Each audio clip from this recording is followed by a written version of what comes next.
Come with me to Venice Art Biennale Part 2. This is Giardini, the Pavilion of the USA by artist Jeffrey Gibson, whose hybrid visual language draws from American, indigenous, and queer histories. This is the Swiss Pavilion, an exhibition by artist Guerrero do Divino Amor, a kind of theater piece that is essentially a universal map with allegorical touches, exploring urban space and collective imagination, architecture, culture, ideology, political propaganda, and national identity. This is the Nordic Pavilion. The title is The Altar Sea Opera. Through this bamboo structure, you come to the screen, the center of the installation. That is the film shot on board of the Sea Palace, and it's based on Hong Kong mythology, reimagining the passage of time through the script of a tale about half fish, half man.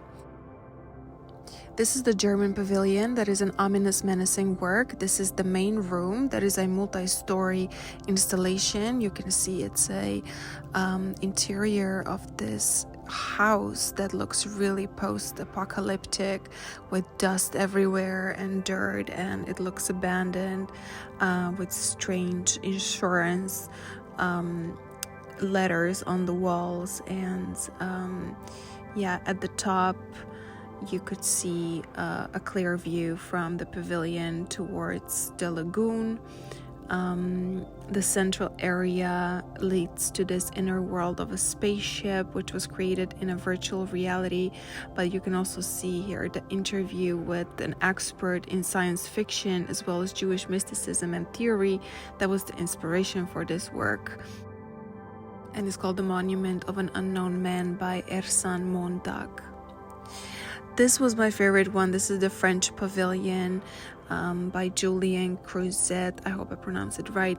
Atilia Cataract, your source at the foot of the green peaks will end in the green sea blue chasm with drowned in tears tides of the moon. That is the full title, and it sums up the atmosphere of the exhibition, which opens a mingling of sound, projected images, and wired structures hanging from the ceiling, representing seaweed, corals, and lianas.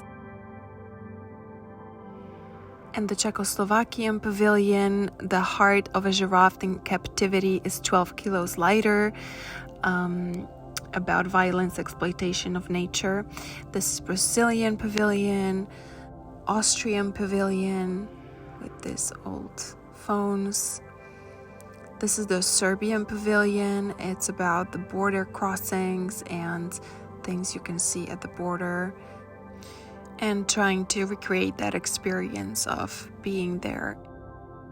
This is the Egyptian Pavilion with this big, massive 3D sculpture, and the Israeli Pavilion that was closed.